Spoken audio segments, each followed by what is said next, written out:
ഞങ്ങൾ കണ്ട ഏറ്റവും വലിയ ചാലഞ്ച് കേരളത്തിൽ ക്ലയൻ്റ് ആയിരുന്നില്ല, റിസോഴ്സ് ആയിരുന്നു. സെഷൻ കഴിയുന്ന സമയത്ത് നമുക്ക് തോന്നും നമ്മളൊരു അംബാനിയായിട്ടും ഒരു റിലയൻസിൻ്റെ ഒക്കെ ഒരു മുതലാളിയായിട്ടൊക്കെ തോന്നും. ഈ ബിസിനസ് പ്ലാൻ മിക്ക ആൾക്കാർക്കും ബ്രെയിൻ സ്റ്റോം ചെയ്യാൻ ഒരു പാർട്ട്ണറില്ല. നമ്മൾ ആ പാർട്ടാണ് ചെയ്യുന്നത്. അയാളുടെ ഉദ്ദേശിക്കുന്ന ആ ബിസിനസ് പ്ലാനിനെ കുറച്ചും കൂടി റിഫൈൻ ചെയ്യുന്നു. ഇൻകം ടാക്സിൻ്റെ ബെനിഫിറ്റ് വേണ്ടി മാത്രം പുറത്തൊരു കമ്പനി തുടങ്ങുന്നതിന് യാതൊരു അർത്ഥമില്ല. കാരണം ഇന്ന് ഗ്ലോബലി എല്ലാം വെൽ കണക്റ്റഡ് ആണ്. ബിസിനസിൻ്റെ ഒരു ഫണ്ടമെൻ്റൽ കോൺസെപ്റ്റാണ് ഫംഗ്ഷൻ അസറ്റ് റിസ്ക്. 100 രൂപ എൻ്റെ പ്രോഫിറ്റ് ഞാനാണ് ഡിസൈൻ ചെയ്യുന്നത്, 30 ഇവിടെ വെക്കാം, 20 അവിടെ കൊടുക്കാം, 50 കൊടുക്കാം. ഞാനല്ല ഡിസൈൻ ചെയ്യുന്നത്, വേറെ ആരുമില്ല. അപ്പോൾ അതിനനുസരിച്ച് നിങ്ങൾക്ക് ടാക്സ് പ്ലാൻ ചെയ്യാം. ടാക്സ് ഇവേഷൻ ആവരുത്, ടാക്സ് അവോയ്ഡൻസ് ആണ്. ടാക്സ് പ്ലാനിങ് എന്ന് പറയുന്നത് ലീഗൽ ഫ്രെയിംവർക്കിൽ എന്താണോ പോസിബിൾ അതൊക്കെ പ്ലാൻ ചെയ്യാം.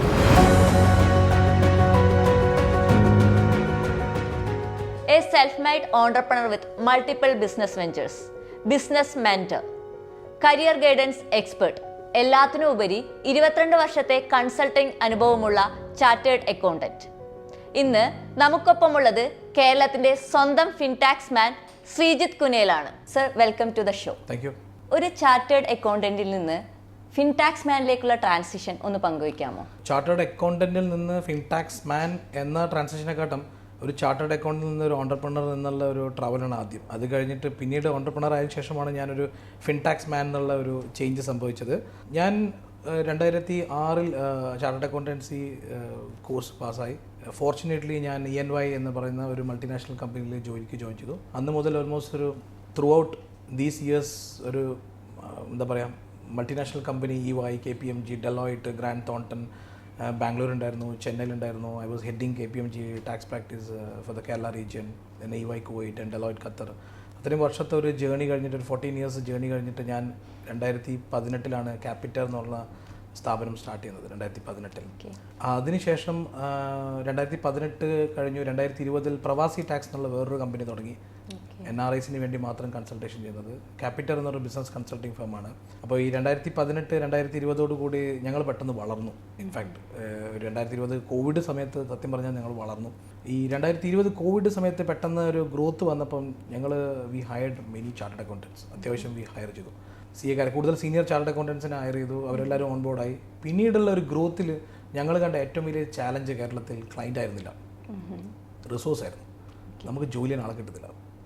ജോലി ചെയ്യാൻ ആളെ കിട്ടുന്നില്ല എന്നാൽ ലിറ്ററലി വന്നിട്ട് സ്ട്രഗിളിംഗ് ആയിരുന്നു. നമ്മൾ ഇൻ്റർവ്യൂ ചെയ്ത് മടുക്കും.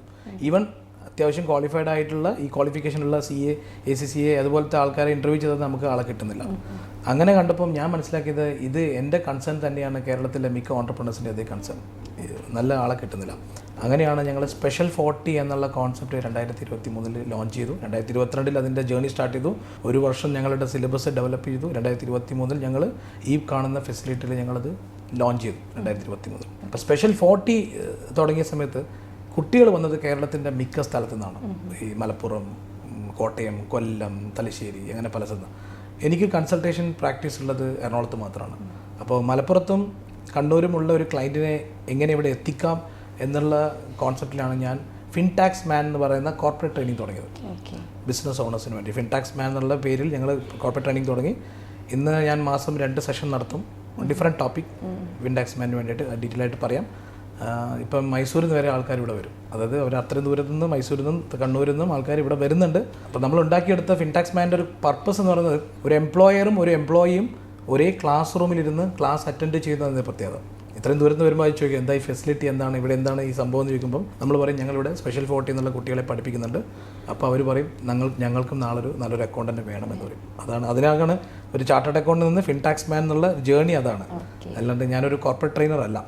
ഒരു പക്ഷേ കേരളത്തിൽ മാത്രമല്ല ഇന്ത്യയിലെ മൊത്തം ബിസിനസ് കോച്ചസും ഫോക്കസ് ചെയ്യുന്നത് ലീഡർഷിപ്പ് സ്കിൽ അതുപോലുള്ള സോഫ്റ്റ് സ്കില്ലിലാണ്. എന്നാൽ അതിൽ നിന്ന് വ്യത്യസ്തമായിട്ട് ഫിൻടാക്സ് ഫോക്കസ് ചെയ്യുന്നത് ടാക്സും ഫിനാൻസിലാണ്. സോ എന്തുകൊണ്ടാണ് ഈ 2 കോർ തീമിൽ ഫോക്കസ് ചെയ്യാൻ കാരണം? ഒന്ന്, ഞാൻ ചാർട്ടേഡ് അക്കൗണ്ടൻ്റാണ്. എനിക്കിപ്പം ഒരു എംപ്ലോയിനെ കുറിച്ചിട്ടോ അല്ലെങ്കിൽ ഒരു സെയിൽസിനെ കുറിച്ചോ പറയുന്നതിനെക്കാട്ടും വളരെ ആധികാരികമായിട്ട് എനിക്ക് ഈ പറയുന്ന ഫിനാൻസ് എന്ന ടാക്സ് ഡൊമൈനിൽ പറയാൻ പറ്റും.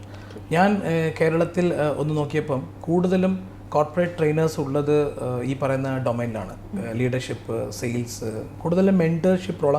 അതും ഒരു ബിസിനസ്സിന് ആവശ്യമുള്ളൊരു പാർട്ട് തന്നെയാണ്. ഐ ഡോണ്ട് സേ വന്നിട്ട് അതൊരു ആവശ്യമില്ലാത്ത, അതും ആവശ്യമുള്ളതാണ്. പക്ഷേ ഇതെല്ലാം കഴിഞ്ഞു കഴിഞ്ഞാൽ സെഷൻ കഴിയുന്ന സമയത്ത് നമുക്ക് തോന്നും നമ്മളൊരു അംബാനിയായിട്ടും ഒരു റിലയൻസിൻ്റെ ഒക്കെ ഒരു മുതലാളിയായിട്ടൊക്കെ തോന്നും സെഷൻ കഴിഞ്ഞാൽ. പിറ്റേന്ന് രാവിലെ നമ്മൾ കുളിച്ചു കഴിഞ്ഞാൽ സുരേഷ് മഹേഷായിട്ട് സാധാരണ വ്യക്തികളായിട്ട് മാറുന്നതാണ് നമ്മൾ കാണുന്നത്. കാരണം അവർക്ക് ആ എനർജി ക്ലാസ് കഴിഞ്ഞാൽ പിറ്റേന്ന് രാവിലെ ഉണ്ടാവാറില്ല. ഞാൻ ഫോക്കസ് ചെയ്യുന്നത് ഒരു ബിസിനസ് നെക്സ്റ്റ് സ്റ്റേജിൽ ഗ്രോ ചെയ്യണം എല്ലാവർക്കും അല്ലേ, അത് ലീഗലി എങ്ങനെ ഗ്രോ ചെയ്യാം എന്നുള്ളതാണ്.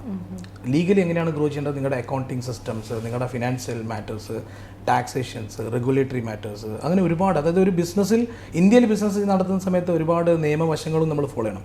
അൺഫോർച്ചുനേറ്റ്ലി ഇതാരും ഫോളോ ചെയ്യുന്നില്ല. ഇതിനു വേണ്ടി ആരും തന്നെ ഒരു ബിസിനസ് ഓണർക്ക് ഒരു ഗൈഡൻസോ കൃത്യമായിട്ട് പറയുന്നില്ല. അപ്പം നമ്മളുടെ എൻ്റെ ഇത്രയും വർഷത്തെ കൺസൾട്ടിങ് എക്സ്പീരിയൻസിൽ ഇത് തന്നെയായിരുന്നു ഞാൻ ഓരോ ഇൻഡിവിജ്വൽ ക്ലയൻറ്റ്സിനും വേണ്ടി ചെയ്തുകൊണ്ടിരുന്നത്.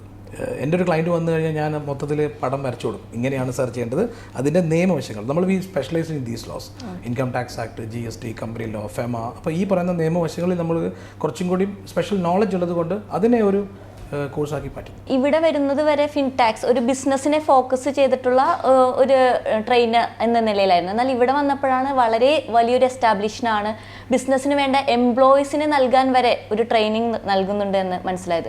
സോ ഫിനാൻഷ്യൽ പാഷനേറ്റ് ആയിട്ടുള്ള ഒരു ഗ്രാജുവേറ്റിന് എന്താണ് ഈ സ്പെഷ്യൽ 40 നിന്ന് ലഭിക്കുക?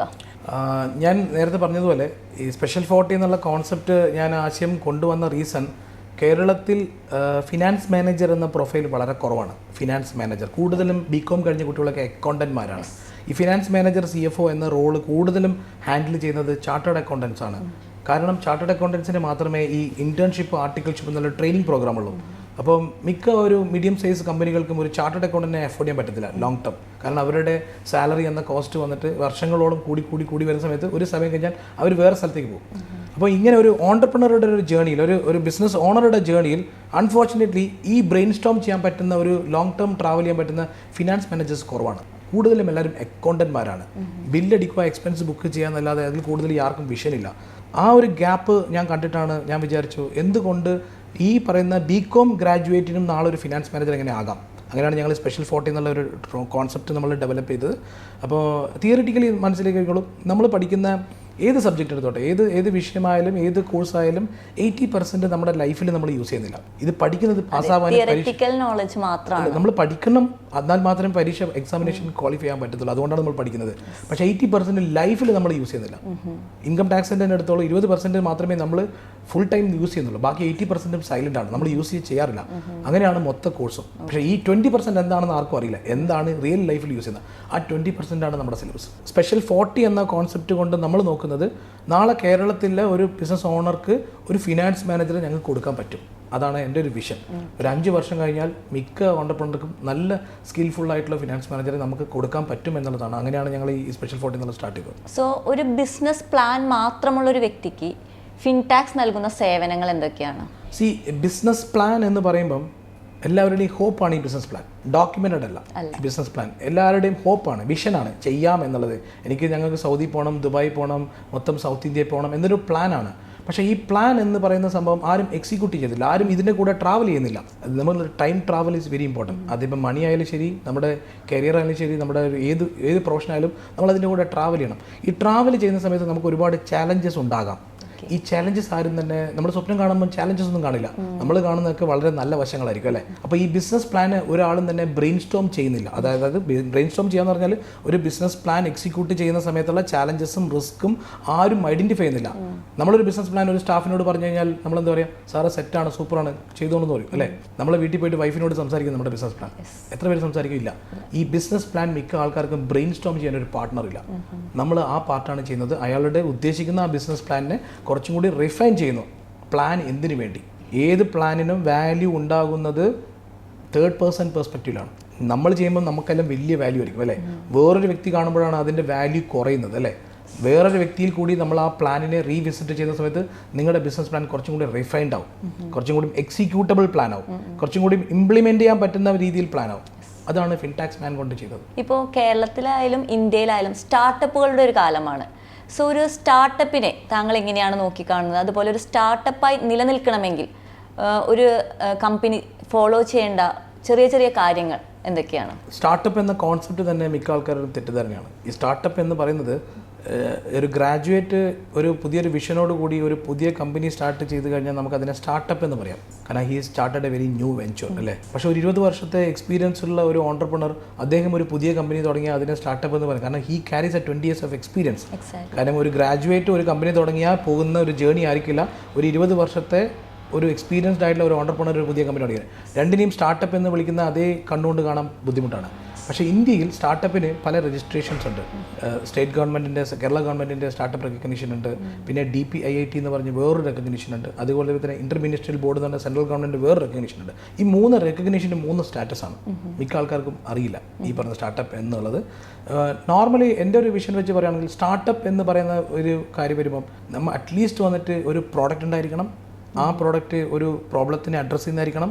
ആ പ്രോബ്ലത്തിനെ അഡ്രസ്സ് ചെയ്യുന്നതുകൊണ്ട് ഒരു കസ്റ്റമർ അതിന് പേയ്മെൻറ്റ് തരണം, കൺസിഡറേഷൻ ഉണ്ടായിരിക്കണം. കസ്റ്റമർ അതായത് ബില്ലബിൾ എൻഗേജ്മെൻറ്റും ബില്ലബിൾ സൊല്യൂഷൻ ആയിരിക്കണം ഒരു സ്റ്റാർട്ടപ്പ് കമ്പനിയുടെ പ്രോഡക്റ്റ് അല്ലെ സൊല്യൂഷൻ അല്ലെ സർവീസ്. അത് സ്കെയിലബിൾ ആകാൻ പറ്റണം. 1 ടൈം 2-3 ഇൻവോയ്സ് റേസ് ചെയ്യാൻ അത് സ്കെയിലബിൾ ആകാൻ പറ്റണം. ആ സ്കെയിലബിൾ ആകാൻ എത്രത്തോളം നമുക്ക് ഇൻഫ്രാസ്ട്രക്ചർ ക്രിയേറ്റ് ചെയ്യാൻ പറ്റും എന്നുള്ളതാണ് ഒരു സ്റ്റാർട്ടപ്പ് എന്ന് പറയുന്നത് fundamental idea. Business structure, organisational structure, legal structure business വേൾഡിലെ 3 ബസ്സിംഗ് വേർഡ്സ് ആണ്. സോ ഇത് 3ഉം ഒരുപോലെയാണോ ട്രീറ്റ് ചെയ്യേണ്ടത്, അല്ലെങ്കിൽ വ്യത്യസ്തമാണെങ്കിൽ എന്തൊക്കെയാണ് ഇത് തമ്മിലുള്ള വ്യത്യാസങ്ങൾ? ബിസിനസ് സ്ട്രക്ചർ എന്ന് പറയുന്നത് നമ്മുടെ ഫണ്ടമെൻ്റലി നമ്മുടെ സപ്ലൈ ചെയിനാണ്. അതായത് പ്രൊക്യൂർമെൻറ്റ് ടു പേ എന്ന് പറഞ്ഞൊരു പർച്ചേസാണ്. ഓർഡർ ടു ക്യാഷ് എന്ന് പറയുന്നത് നമ്മുടെ സെയിൽസ് ആണ്. ഇത് നമ്മുടെ സപ്ലൈ ചെയിൻ്റെ എക്കോസിസ്റ്റം കൊണ്ട് നമ്മൾ എത്രത്തോളം റിസോഴ്സിനെ എംപ്ലോയ് ചെയ്യുന്നു, ആ റിസോഴ്സിനുള്ള ക്യാപിറ്റൽ നമ്മൾ ഇൻവെസ്റ്റ് ചെയ്യുന്നു. അതാണ് ഒരു ഫണ്ടമെൻ്റലി ബിസിനസ് സ്ട്രക്ചർ. അതാണ് നമ്മൾ ബിസിനസ് കൊണ്ട് ഉദ്ദേശിക്കുന്ന ഒരു സ്ട്രക്ചർ. അവിടെ കൂടുതലും ഫോക്കസ് ചെയ്യേണ്ടത് ഫിനാൻഷ്യൽ കൺട്രോളാണ്, സ്കെയിലപ്പ് ചെയ്യാനുള്ള കൺട്രോളാണത്. ഓണർഷിപ്പ് സ്ട്രക്ചർ എന്ന് പറയുന്നത് അതിൻ്റെ കീ സ്റ്റേക്ക് ഹോൾഡർ. ഒരു കമ്പനിയുടെ കീ സ്റ്റേക്ക് ഹോൾഡർ എന്ന് പറഞ്ഞാൽ ഇക്വിറ്റി ഹോൾഡറും ഉണ്ടാവും, ഫണ്ടമെൻ്റലി ഇൻവെസ്റ്റ് ചെയ്ത ആൾക്കാരും ഉണ്ടാവും, പ്രൊമോട്ടേഴ്സ് ഉണ്ടാവും, അഡീഷണലി വന്ന ഇൻവെസ്റ്റേഴ്സ് ഉണ്ടാവും. പിന്നീട് വരുന്നത് ലെൻഡർ, ബാങ്ക്, ഗവൺമെൻറ്, അവരും ഓണറാണ്. ടെക്നിക്കലി നമ്മൾ ഉണ്ടാക്കുന്ന ഏർണിങ്സിൽ 3 ഷെയറാണ്. ഒന്ന് ഇക്വിറ്റി ഓണേഴ്സിന് ഡിവിഡൻഡ് കൊടുക്കണം, രണ്ടാമത് കടം നന്നാക്കി ഇൻട്രസ്റ്റ് കൊടുക്കണം, പിന്നെ ബാങ്കിന് ഗവൺമെൻറ്റിന് ടാക്സും കൊടുക്കണം. 3 പേർക്കും ഇൻട്രസ്റ്റ് ആണ് ഈ ഓണർഷിപ്പ് സ്ട്രക്ചർ എന്ന് പറയുമ്പോൾ ടെക്നിക്കലി അല്ലേ. ഇബിറ്റ എന്നാണ് പറയുന്നത്, earning before interest, tax, depreciation, amortisation. അതിൻ്റെ ഓരോ പോർഷനാണ് ഓരോരുത്തർ കൊടുക്കുന്നത്. പിന്നീട് വരുന്നതാണ് ലീഗൽ സ്ട്രക്ചർ. ലീഗൽ സ്ട്രക്ചർ എന്ന് പറയുമ്പോൾ പ്രൈവറ്റ് ലിമിറ്റഡ് കമ്പനി ആവാം, പബ്ലിക് കമ്പനി ആകാം, ലിമിറ്റഡ് ലയബിലിറ്റി പാർട്ണർഷിപ്പ് ആവാം, പാർട്ണർഷിപ്പ് ആവാം, പ്രൊപ്പർട്ടർഷിപ്പ്. അത് ലീഗൽ സ്ട്രക്ചർ എന്ന് നമ്മുടെ അക്കോമഡേറ്റ് ചെയ്യുന്ന സ്ട്രക്ചറാണ്. 3 വെർട്ടിക്കലാണ്. ലീഗൽ സ്ട്രക്ചറിലേക്ക് വരികയാണെങ്കിൽ ഏത് ലീഗൽ സ്ട്രക്ചറാണ് ഇൻവെസ്റ്റേഴ്സിനും പ്രൊമോട്ടേഴ്സിനും ഒരുപോലെ ബെനിഫിഷ്യൽ ആയിട്ടുള്ളത്? അങ്ങനെ ഒരു പർട്ടിക്കുലർ സ്ട്രക്ചർ നമുക്ക് അങ്ങനെ പറയാൻ പറ്റില്ല. It's all case to case. ചിലപ്പം നമുക്ക് സൂട്ടബിൾ ആകുന്ന ഒരു സ്ട്രക്ചർ പാർട്ട്ണർഷിപ്പ് ഫേം ആയിരിക്കാം, പല കാരണങ്ങൾ കൊണ്ട്. ഇല്ലെങ്കിൽ നമുക്ക് വരുന്നത് ലിമിറ്റഡ് ലയബിലിറ്റി പാർട്ട്ണർഷിപ്പ് ആവാം, ഇല്ലെങ്കിൽ പ്രൈവറ്റ് ലിമിറ്റഡ് കമ്പനി ആവാം, ഇല്ലെങ്കിൽ പബ്ലിക് കമ്പനി ആവാം. ഇത് 4 പർപ്പസാണ്. ഒരു ഇൻവെസ്റ്റർ, ഒരു ഔട്ട്സൈഡ് ഇൻവെസ്റ്റർ എന്ന് പറയുകയാണെങ്കിൽ അതിന് സൂട്ടബിൾ ആകുന്ന സ്ട്രക്ചർ പ്രൈവറ്റ് ലിമിറ്റഡ് കമ്പനിയാണ്. ഈ പ്രൈവറ്റ് ലിമിറ്റഡ് കമ്പനിയും LLPയും രണ്ടും കംപ്ലീറ്റ്ലി വേറെ സ്ട്രക്ചറാണ്. എസ്പെഷ്യലി ഫുഡ് കമ്പനികൾ, അതായത് എപ്പോഴാണോ ഒരു കസ്റ്റമർ ഒരു പ്രോഡക്റ്റ് കൺസ്യൂം ചെയ്തിട്ട് അതിൻ്റെ ലയബിലിറ്റി, ആ പ്രോഡക്റ്റ് കൺസ്യൂം ചെയ്യുന്നതുകൊണ്ട് ആ ലയബിലിറ്റി അൺലിമിറ്റഡ് ആവുന്നത്. നമ്മൾ പെട്ടെന്ന് ഒരു ഷവർമ കഴിച്ചിട്ട് വല്ലതും അടിച്ചു പോയി കഴിഞ്ഞാൽ നമ്മൾ പിന്നെ അതിൻ്റെ ക്ലെയിം കൂടുതലാണ്. 200 രൂപയുടെ ഷവർമയല്ല നമ്മുടെ കോസ്റ്റ് അല്ലേ. ചിലപ്പോൾ നമ്മുടെ കഴിച്ച ആളുടെ പ്രൊഫൈൽ പോലെ ഇരിക്കും അല്ലെ. വല്ല സെലിബ്രിറ്റി കഴിച്ചിട്ടുണ്ടെങ്കിൽ അതിൻ്റെ ക്ലെയിം മാറി. അപ്പോൾ ഈ ഫോർമാറ്റിൽ ഈ ക്ലെയിം മാറുന്നത് കൊണ്ടുള്ള ലയബിലിറ്റി അൺലിമിറ്റഡ് ആണ്. അതൊരു പ്രൊപ്പർട്ടിഷിപ്പോ ഒരു പാർട്ട്ണർഷിപ്പോ ആണെങ്കിൽ അതിൻ്റെ ലയബിലിറ്റി അൺലിമിറ്റഡ് ആണ്. അപ്പോൾ അങ്ങനത്തെ ഒരു ഫുഡ് പ്രോഡക്റ്റ് അല്ലെങ്കിൽ അങ്ങനത്തെ ഒരു കൺസ്യൂമർ പ്രോഡക്റ്റ് സെല്ല് ചെയ്യുന്ന സമയത്ത് കഴിയുന്നത് നമുക്ക് ലിമിറ്റഡ് ലയബിലിറ്റി സ്ട്രക്ചറിലായിരിക്കണം. ഒന്നുകിൽ LLP ആവാം, അല്ലെങ്കിൽ പ്രൈവറ്റ് ലിമിറ്റഡ് കമ്പനി ആവാം. ഇത് മാത്രം 3 മണിക്കൂർ ടോപ്പിക്ക് ഞങ്ങൾ ക്ലാസ് എടുക്കാറുണ്ട്. ഇതിൻ്റെ ഫണ്ടമെൻ്റലി മനസ്സിലാക്കേണ്ടത് LLP എന്ന കോൺസെപ്റ്റും പ്രൈവറ്റ് ലിമിറ്റഡ് കമ്പനി എന്ന കോൺസെപ്റ്റും രണ്ടാണ്. ഒരു ഇന്റേണലി കുറെ പാർട്ട്നേഴ്സ് ചേർന്ന് നടത്തുന്ന സംഭവമാണ് ഈ LLP എന്ന് പറയുന്നത് പാർട്ണർഷിപ്പ്. ഒരു ഔട്ട്സൈഡ് കാശ് കൊണ്ട് നമ്മൾ മാനേജ്മെന്റ് നടത്തുന്ന ബിസിനസ്സാണ് പ്രൈവറ്റ് ലിമിറ്റഡ് കമ്പനി. അതായത് വേറൊരു പുറത്ത് ഔട്ട്സൈഡ് പാർട്ടിയില്ല. നിങ്ങൾക്ക് എപ്പോഴാണ് ഒരു എക്സ്റ്റേണൽ പാർട്ടിയിൽ നിന്ന് കാശ് വേണ്ടത്, ആ സമയത്ത് ആവശ്യമുള്ളൊരു സ്ട്രക്ചർ പ്രൈവറ്റ് ലിമിറ്റഡ് കമ്പനിയാണ്. ഈ ലീഗൽ സ്ട്രക്ചർ റീഫോം ചെയ്യാൻ നമുക്ക് പറ്റും. അതായത് ലിമിറ്റഡ് ലയബിലിറ്റി ആയിട്ട് തുടങ്ങി പിന്നീട് പ്രൈവറ്റ് ലിമിറ്റഡ്, അതായത് പ്രൊപ്പറേറ്റർഷിപ്പിൽ നിന്ന് പാർട്ണർഷിപ്പിൽ നിന്ന് LLP നിന്ന് പ്രൈവറ്റ് ലിമിറ്റഡിൽ നിന്ന് പബ്ലിക് ലിമിറ്റഡ്, ഇതെല്ലാം ട്രാൻസാക്ഷൻ പോസിബിളാണ്. അതിൻ്റെതായ ടാക്സും റെഗുലേറ്ററി ഇംപ്ലിക്കേഷൻസും ഉണ്ട്. ഇത് ചുമ്മാ നമ്മളൊരു എഗ്രിമെന്റ് ഉണ്ടാക്കി ട്രാൻസ്ഫർ ചെയ്ത്, മിക്ക ആളുടെയും വിചാരം ഒരു പാർട്ണർഷിപ്പിൽ നിന്ന് LLPയിലേക്ക് ഒരു ബിസിനസ് ട്രാൻസ്ഫർ എഗ്രിമെന്റ് ഉണ്ടാക്കി ട്രാൻസ്ഫർ ചെയ്യാമെന്നുള്ള തെറ്റിദ്ധാരണയാണ്. ഇതുകൊണ്ടാണ് ഞാൻ പറഞ്ഞത് ഫിൻടാക്സ് മാൻ എന്നുള്ള കോൺസെപ്റ്റ് ഞങ്ങൾ സ്റ്റാർട്ട് ചെയ്തത്. മിക്ക ഓണ്ടർപ്രണേഴ്സിനും ഈ പറയുന്ന ട്രാൻസാക്ഷൻ എക്സിക്യൂട്ട് ചെയ്യുന്ന സമയത്തുള്ള ഇതിൻ്റെ നിയമവശം അറിയില്ല. ഇന്ത്യയിൽ ഇൻകം ടാക്സ് ആക്ട് ഉണ്ട്, GST ലോ ഉണ്ട്, FEMA ഉണ്ട്, കമ്പനീസ് ആക്ട് ഉണ്ട്, LLP ആക്ട് ഉണ്ട്, SEBI ഉണ്ട്, NBFC ഉണ്ട്. അങ്ങനെ ഒരുപാട് നിയമങ്ങളുണ്ട് ഒരു ബിസിനസ് നടത്തുമ്പോൾ അല്ലേ. ഈ നിയമവശങ്ങളെ കുറിച്ചിട്ട് വലിയ ധാരണ ഉണ്ടാവില്ല, കാരണം നമ്മളതങ്ങ് എക്സിക്യൂട്ട് ചെയ്യും. അത് അറിയാത്തത് കൊണ്ടാട്ടോ, അവയർനെസ് ഇല്ലാത്തതാണ് ഇതിൻ്റെ ഏറ്റവും വലിയൊരു. അവെയർ ആയി കഴിഞ്ഞ ഒരാളും ചെയ്യില്ല. ആ അവയർനെസ് ക്രിയേറ്റ് ചെയ്യലാണ് നമ്മൾ ഈ ഫിൻടാക്സ് മാൻ കൊണ്ടുള്ള ഈ പറയുന്ന ബാക്ക് ടു ബാക്ക് സെഷൻസ് കൊണ്ട് ഉദ്ദേശിക്കുന്നത്. ഒരു ഓണ്ടർപ്രണർ എന്ന നിലയിൽ ഇന്ത്യൻ ടാക്സ് ലോയിൽ താങ്കൾ ഹാപ്പിയാണോ? പ്രത്യേകിച്ച് നമ്മളെപ്പോഴും കേൾക്കാനുള്ളതാണ് ഏഞ്ചൽ ഇൻവെസ്റ്റ്മെന്റിനൊക്കെ ടാക്സ് 30% അധികമാണ് സ്ലാബ് എന്നുള്ളത്. സോ അതിനെക്കുറിച്ച് എന്താണ് പറയാനുള്ളത്? ഞാൻ എൻ്റെ ഒരു കരിയർ സ്റ്റാർട്ട് ചെയ്യുന്നത് ടാക്സിലാണ്. ഞാൻ ക്വാളിഫൈഡ് ചാർട്ടേഡ് അക്കൗണ്ടന്റ്.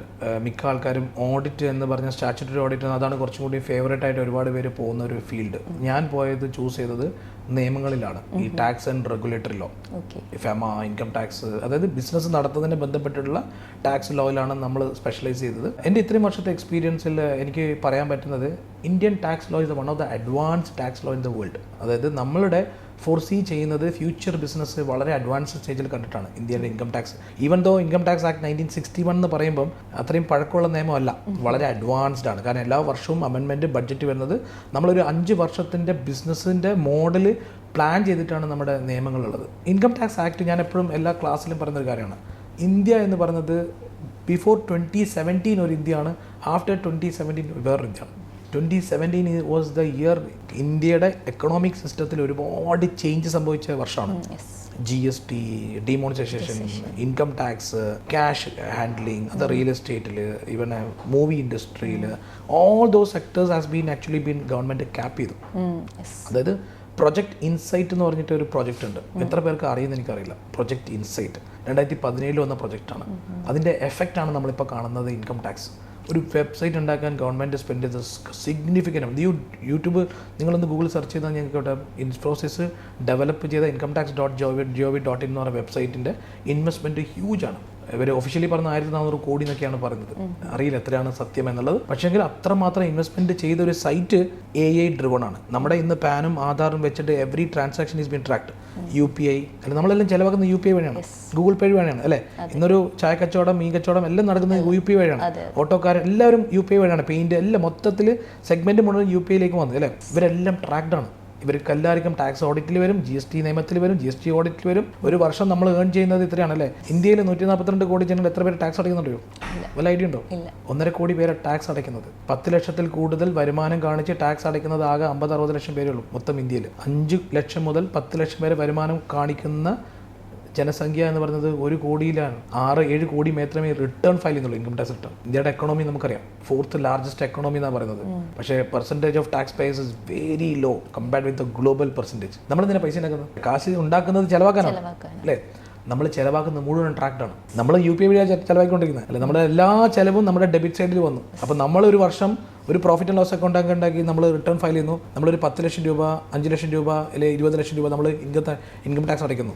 പക്ഷേ ഒരു വർഷം നമ്മൾ ചിലവാക്കുന്നത് 1 കോടി 2 കോടി ആയിരിക്കും ചിലവ്. ഈ ചിലവും നമ്മൾ ഏൺ ചെയ്യുന്ന മണിയായിട്ട് കമ്പയർ ചെയ്ത് റെക്കൺസിലേഷൻ ചെയ്യാൻ പറയും. ചെയ്യാൻ വലിയ ബുദ്ധിമുട്ടായിരിക്കും, കേരളത്തിൽ നല്ല ബുദ്ധിമുട്ടായിരിക്കും. അതൊരു കാര്യം.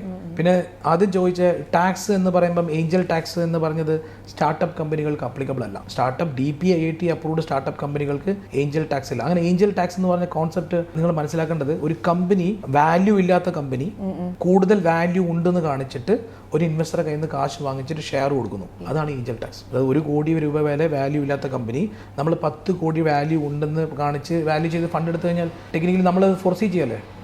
അതിന് വേണ്ടിയാണ് പറയുന്നത് ടാക്സ്. ഓക്കെ, ഏഞ്ചൽ ഇൻവെസ്റ്റേഴ്സിനെ കുറിച്ച് സംസാരിച്ചുകൊണ്ട് തന്നെ പേരുപോലെ ഈ ഏഞ്ചൽ ഇൻവെസ്റ്റേഴ്സ് അത്ര മാലാകമാരാണോ? കാരണം ഒരു ബിസിനസ്സിലേക്ക് ഏഞ്ചൽ ഇൻവെസ്റ്റേഴ്സ് വരുമ്പോൾ ആ ബിസിനസ്സിന്റെ പ്രൊമോട്ടർമാർ എന്തെങ്കിലും കാര്യങ്ങളൊക്കെ ശ്രദ്ധിക്കേണ്ടതുണ്ടോ? ആദ്യം first of all Angel investor എന്ന് പറയുന്നത് എന്നെയും നിങ്ങളെയും പോലെ ഒരു ഇൻഡിവിജ്വൽ ഇൻവെസ്റ്ററാണ്. ആളുടെ കയ്യിൽ നെറ്റ്വർത്ത് കുറച്ച് കൂടുതലുണ്ട്. ഓക്കെ, ചിലപ്പോൾ 500 കോടിയോ 100 കോടിയോ ഉള്ള നെറ്റ്വർത്ത് ഉള്ള ഒരു വ്യക്തി 10-20 കോടി രൂപ ഈ ഇൻവെസ്റ്റ്മെന്റിന് വേണ്ടി മാറ്റിവെക്കുന്നു. 100 കോടിയുള്ള ഒരാളാണ് ഈ പറഞ്ഞ 10 കോടി മാറ്റി വെക്കുക. ഈ 10 കോടി എന്നത് ഞാൻ 50 ലക്ഷം, 1 കോടി, ഇങ്ങനെ 20 ലക്ഷം എന്നുള്ള രീതിയിൽ സൈസബിൾ ഇൻവെസ്റ്റ്മെന്റ് ആക്കി കുറച്ചും കൂടിയും ഈ പറഞ്ഞ സ്റ്റാർട്ടപ്പ് കമ്പനികൾക്കും കോൺസെപ്റ്റ് കമ്പനികൾക്കും കൊടുക്കുന്നു. അപ്പോൾ നമ്മൾ മനസ്സിലാക്കേണ്ടത്, ഈ പ്രൊമോട്ടേഴ്സ് എന്ന് പോകുന്ന ഒരു ഏഞ്ചൽ ഇൻവെസ്റ്ററെ കാണാൻ പോകുന്ന പ്രൊമോട്ടർ ഉണ്ടല്ലോ, അത് കൂടുതലും ഫ്രഷ് ഓണ്ടർപ്രണേഴ്സ് ആയിരിക്കും. പുതിയ കുട്ടികൾ കോൺസെപ്റ്റ് ഐഡിയ കൊണ്ടാണ് ഈ പറഞ്ഞ ഓണ്ടർപ്രണർക്ക് പോകുന്നത്. ഇവർക്ക് എക്സ്പീരിയൻസ് ഉള്ളത് എത്രത്തോളം ഉണ്ടോ? ഒരു 50 ലക്ഷത്തിന്റെ ടേൺ ഓവർ വരെ ചെയ്തിട്ടുണ്ടാവില്ല. 50 ലക്ഷത്തിന്റെ ടേൺ ഓവർ വരെ ചെയ്യാത്ത ഒരാളാണ് ഈ പറയുന്ന 100 കോടി ആസ്തിയുള്ള ഒരു ഓണ്ടർപ്രണർക്ക് പോകുന്നത്. അയാൾ ചിലപ്പോൾ 1000 കോടി ടേൺ ഓവർ ചെയ്യുന്ന ഒരു വ്യക്തിയായിരിക്കും. അപ്പം 1000 കോടി ടേൺ ഓവർ ചെയ്ത ഒരു വ്യക്തി 50 ലക്ഷം ടേൺ ഓവർ ചെയ്ത ഒരു പ്രൊമോട്ടർ കാണുന്ന സമയത്തുള്ള പെർസ്പെക്റ്റീവ് മാറും. അയാളുടെ എക്സ്പെക്ടേഷനിലുള്ള ചോദ്യങ്ങൾ കേട്ടിട്ടും കൂടി ഉണ്ടാവില്ല ഈ പ്രൊമോട്ടർ, ആദ്യമായിട്ടാണ് കേൾക്കുന്നുണ്ടാവുക അല്ലേ. മിക്ക ചില സമയങ്ങളിൽ നമ്മൾ കാണുന്നത് പോയി കഴിഞ്ഞാൽ ഉള്ള കോൺഫിഡൻസ് പോകും. പിന്നെ ഈ കച്ചവടം തന്നെ നിർത്തിയിട്ട് വന്നു കഴിഞ്ഞാൽ പിന്നെ ബിസിനസ് നടത്തേണ്ടെന്ന് തോന്നും. കാരണം ഇയാൾ ചോദിക്കുന്ന പല കാര്യങ്ങളും ഇയാൾ റെഡി ആയിരിക്കില്ല ഈ പ്രൊമോട്ടർ. അപ്പോൾ നമ്മളൊരു ഏഞ്ചൽ ഇൻവെസ്റ്ററെ കാണാൻ പോകുന്ന ഫണ്ടമെന്റലി കുറച്ച് കാര്യങ്ങളൊക്കെ നിങ്ങൾ സിസ്റ്റത്തിൽ ഫിക്സ് ചെയ്യണം. അത് കഴിഞ്ഞിട്ട് വേണം ഒരു ഏഞ്ചൽ ഇൻവെസ്റ്ററെ പോയി കാണാൻ. ടാക്സിലേക്ക് തിരിച്ചു വരികയാണെങ്കിൽ, നിലവിൽ ഇന്ത്യയിൽ മാത്രം പ്രവർത്തിക്കുന്ന ഒരു കമ്പനി അതിന്റെ ഓപ്പറേഷൻസ് മറ്റ് രാജ്യങ്ങളിലേക്ക് കൂടി വ്യാപിപ്പിക്കാൻ തീരുമാനിച്ചെന്ന് വെക്കുക. അങ്ങനെയുള്ളൊരു ബിസിനസ്മാന് താങ്കൾ കൊടുക്കുന്ന ആദ്യത്തെ അഡ്വൈസ് എന്തായിരിക്കും? ഫണ്ടമെന്റലി ആദ്യം മനസ്സിലാക്കേണ്ടത് എന്തിന് പുറത്തു പോകുന്നു എന്നുള്ളതാണ്. പോകുന്നതിന് മുമ്പ് അറിഞ്ഞിരിക്കണം എന്തിനു പോകുന്നു, പർപ്പസ് അറിഞ്ഞിരിക്കണം, എന്തിനാണ് പോകുന്നത്. ബിസിനസ് ആവശ്യമാവാം, അല്ലെങ്കിൽ ടാക്സ് റീസൺ ആവാം. ഇൻകം ടാക്സിന്റെ ബെനിഫിറ്റ് വേണ്ടി മാത്രം പുറത്തൊരു കമ്പനി തുടങ്ങുന്നതിൽ യാതൊരു അർത്ഥമില്ല. കാരണം ഇന്ന് ഗ്ലോബലി എല്ലാം വെൽ കണക്റ്റഡ് ആണ് ഇന്ത്യയായിട്ട്. അതിൽ അറിഞ്ഞിരിക്കേണ്ട ഏറ്റവും വലിയൊരു നിയമം എന്ന് പറഞ്ഞാൽ foreign exchange management act 1999 FEMA. Overseas direct investment എന്ന് പറയുന്ന ഒരു റെഗുലേഷൻസ് ഉണ്ട്. ആ റെഗുലേഷൻസ് വഴി മാത്രമേ നമുക്കത് പോകാൻ പറ്റത്തുള്ളൂ. അവിടെ പോയി കഴിയുമ്പോഴും പിന്നീട് റൗണ്ട് ട്രിപ്പിംഗ് എന്നുള്ളൊരു കോൺസെപ്റ്റ് ഉണ്ട്. ദുബായിൽ പോയിട്ട് പിന്നെ തിരിച്ചത് ഇന്ത്യയിൽ തന്നെ വരുന്നത് അതിന് റൗണ്ട് ട്രിപ്പിംഗ് എന്ന് പറയും. അതിനും ലീഗലായിട്ടുള്ള കുറച്ച് ചാലഞ്ചസും കൺസേൺസും കാര്യങ്ങളൊക്കെ ഉണ്ട്. അതും അഡ്രസ് ചെയ്യണം. പിന്നെ വേറൊരു ഇമ്പോർട്ടൻറ്റ് കോൺസെപ്റ്റ് എന്ന് പറഞ്ഞാൽ മിക്ക ആൾക്കാരും കേട്ടിട്ടുണ്ടാവില്ല, there is something called poem, place of effective management. വളരെ ഇമ്പോർട്ടൻ്റ് ആണ് കേരളത്തിൽ. നമ്മൾ ഒരു ഷെൽ എൻറ്റിറ്റി കൊണ്ടുപോയി ദുബായിൽ ജബലിൽ എവിടെയെങ്കിലും കൊണ്ടുപോയി ഫ്രീ സോണിൽ തുടങ്ങും. എന്നിട്ട് ബില്ലിംഗ് മുഴുവൻ ആ കമ്പനി ചെയ്യും. നമ്മളത് തുടങ്ങിയതല്ലാതെ നമ്മൾ പിന്നെ ദുബായ് പോയിട്ടുണ്ടാവില്ല. ഇത് മുഴുവനും മാനേജ് ചെയ്യുന്ന ഇന്ത്യയിലായിരിക്കും. അതായത് ഇന്ത്യൻ ഇൻകം ടാക്സ് നിയമപ്രകാരം പോയം എന്ന് പറഞ്ഞാൽ ഒരു ഫോറിൻ കമ്പനിയുടെ പ്ലേസ് ഓഫ് എഫക്റ്റീവ് മാനേജ്മെൻറ്റ് ഇന്ത്യയിലാണെങ്കിൽ ആ ഫോറിൻ കമ്പനിയെ ഇന്ത്യൻ കമ്പനിയായിട്ട് കണക്കാക്കിയിട്ട്, ഇന്ത്യൻ റെസിഡൻറ്റ് കമ്പനിയായിട്ട് കണക്കാക്കിയിട്ട് അതിൻ്റെ ടാക്സ് ഇന്ത്യയിൽ അടയ്ക്കണം. അപ്പോൾ നമ്മൾ ഗ്ലോബലി പല സ്ഥലങ്ങളിൽ ബിസിനസ് ഓപ്പറേഷൻസ് ഉണ്ടാക്കിയിട്ട് ഇതിൻ്റെ മാനേജ്മെൻറ്റ് എന്ന് പറയുന്ന ഡയറക്ടർ MD എന്ന് പറയുന്ന ഒരാൾ കേരളത്തിൽ കൊച്ചിയിലൂടെ താമസിക്കുന്നുണ്ടെങ്കിൽ നാളെ അയാൾക്കൊരു പോയത്തിൻ്റെ എക്സ്പോഷർ ഉണ്ടാകാം. അപ്പോൾ ഇത് ആർക്കെങ്കിലും അങ്ങനെ ചെയ്തിട്ടുണ്ടെങ്കിൽ വളരെ വളരെ സ്ട്രിക്റ്റ് ആയിട്ട് നോക്കണം. കാര്യം ഇൻകം ടാക്സ് വളരെ സീരിയസ് ആയിട്ട് ഒരുപാട് കമ്പനികൾക്ക് നോട്ടീസ് അയച്ചു. ഒരു ചെറിയൊരു മീറ്റിംഗ് നടത്തി കഴിഞ്ഞാൽ തന്നെ എക്സ്പോഷേഴ്സ് ഉണ്ടാവും. നമ്മൾ എന്തിനാണ് ദുബായ് പോകുന്നത്? 100 രൂപയുടെ പ്രോഫിറ്റ് എന്നുണ്ടെങ്കിൽ ആ 100 രൂപയുടെ പ്രോഫിറ്റ് നമ്മൾ 90 രൂപയും ദുബായിൽ വെക്കും, 10 രൂപ മാത്രം ഇന്ത്യയിൽ കാണിക്കും. കാരണം അവിടെ ടാക്സ് ഇല്ലാത്തതും ഉണ്ടെങ്കിൽ തന്നെ 9% എന്നുള്ള 2 സ്ട്രക്ചർ ഉണ്ട്. അതിൽ ടാക്സ് കുറയ്ക്കാൻ വേണ്ടിയിട്ടാണ് നമ്മൾ അത് ഷിഫ്റ്റ് ചെയ്യുന്നത് അല്ലേ. അത് ഗവൺമെന്റിന് അറിയാം. നമ്മൾ എന്താണോ ക്രിയേറ്റീവായിട്ട് ചിന്തിക്കുന്നത് അതേപോലെ തന്നെയാണ് ഗവൺമെന്റ് ക്രിയേറ്റീവായിട്ട് ചിന്തിക്കുന്നത്. സാർ, അതുപോലെ ഇപ്പോൾ കാണുന്ന ഒരു ട്രെൻഡ് എന്ന് പറഞ്ഞാൽ മലയാളികളാകട്ടെ ഇന്ത്യയിലുള്ളവരായിക്കോട്ടെ പുറത്തേക്ക് വിദേശ പഠനം, പിന്നീട് അവിടെ PR കിട്ടി അവിടെ തന്നെ താമസമാക്കാം. അവർക്ക് ഇൻഡിവിജ്വലി ആയാലും ഇനി ഭാവിയിൽ അവിടെ ഒരു ബിസിനസ് സ്റ്റാർട്ട് ചെയ്യുകയാണെങ്കിൽ ടാക്സ് ലോസും അവർ അറിഞ്ഞിരിക്കേണ്ടതില്ലേ? അതായത് ഒരു രാജ്യത്തെ നമ്മൾ ചൂസ് ചെയ്യുമ്പോൾ ഏത് രാജ്യത്തേക്ക് പോകണം എന്ന് നോക്കുമ്പോൾ അവിടുത്തെ ടാക്സ് ലോസിനെ കുറിച്ച് ആരും അവെയർ അല്ല. സോ താങ്കളുടെ അഭിപ്രായത്തിൽ ടാക്സ് ഫ്രണ്ട്ലി ആയിട്ടുള്ള കൺട്രീസ് ഏതൊക്കെയാണ്? കുറച്ചു കാലം മുമ്പ് ഈ ടാക്സ് ഫ്രണ്ട്ലി ജൂറിസ്ഡിക്ഷൻ എന്നുള്ള കോൺസെപ്റ്റ് ഒക്കെ ഉണ്ടായിരുന്നു. Tax friendly. ഇന്നത്തെ ഒരു കാലഘട്ടത്തിൽ ഈവൻ ദുബായിൽ തന്നെ 9% കോർപ്പറേറ്റ് ടാക്സ് കൊണ്ടുവന്നത് Dubai was A grey list. Black ലിസ്റ്റും ഉണ്ട്, ഗ്രേ ലിസ്റ്റും ഉണ്ട്. Dubai was in the grey list. കാരണം ടാക്സ് ഇല്ലാത്തതുകൊണ്ട്, ടാക്സ് ഹെവൻ എന്നൊക്കെ പറയുന്ന പോലെ. അങ്ങനത്തെ രാജ്യങ്ങളായിട്ട് ബിസിനസ് നടത്തുന്ന സമയത്ത് സ്ക്രൂട്ടിനി കൂടുതൽ പോസിബിൾ ആണ്. കാരണം അവിടെ ബിസിനസ് നടത്താൻ ഓപ്പർച്യൂണിറ്റി ഉണ്ടാവില്ല, എൻവയോൺമെൻറ്റ് സൂട്ടബിൾ ആവില്ല. അങ്ങനെയാണ് ദുബായിൽ 9% കോർപ്പറേറ്റ് ടാക്സ് തന്നെ കൊണ്ടുവന്നത്. സോ ദാറ്റ് ഗവൺമെൻറ്റിന് Dubai is out of the grey list. അപ്പോൾ ദുബായ് ബിസിനസ് നടത്താനുള്ള എൻവയോൺമെൻറ്റ് ക്രിയേറ്റ് ചെയ്യുന്നു. അപ്പം നമ്മൾ ഇൻകം ടാക്സ് എന്ന് പറയുന്നത് ഒരു പാരാമീറ്റർ ആണ്.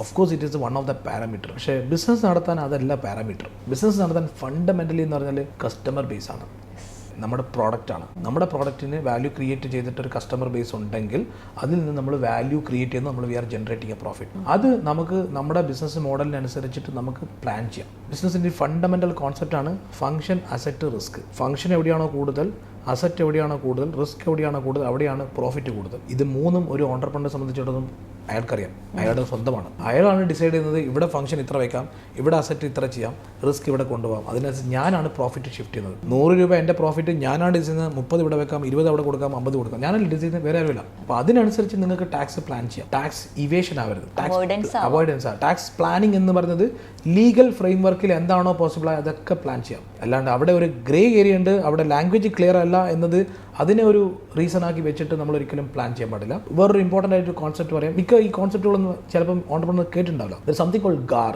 General anti avoidance regulation. GAR വളരെ ഇമ്പോർട്ടൻ്റ് ആയിട്ടുള്ള ഒരു അമെൻമെൻ്റ് ആണ്. GAR എന്ന് പറയുന്നത് ഇന്ത്യയിൽ ഇൻകം ടാക്സിൽ any contract any arrangement, any transaction ഗവൺമെന്റിന് അതിനെ ഡിസ്റിഗാർഡ് ചെയ്യാം. ഇത് main objective is to avoid tax. നമ്മളെല്ലാം എല്ലാത്തിനും വേണ്ടി കോൺട്രാക്ട് ആണ് ഉണ്ടാക്കുന്നത്, എഗ്രിമെന്റ് ഉണ്ടാക്കും. എല്ലാവരുടെയും ഞാൻ സ്റ്റാമ്പ് പേപ്പർ വാങ്ങിച്ചിട്ട് എഗ്രിമെന്റ് ഉണ്ടാക്കിയ പരിപാടി കഴിഞ്ഞു. ഫണ്ടമെന്റലി അതിൻ്റെ അകത്ത് ബിസിനസ് സബ്സ്റ്റാൻസ് ഇല്ലെങ്കിൽ ഗവൺമെന്റിന് ആ എഗ്രിമെന്റ് ഡിസ്റിഗാർഡ് ചെയ്യാൻ പറ്റും.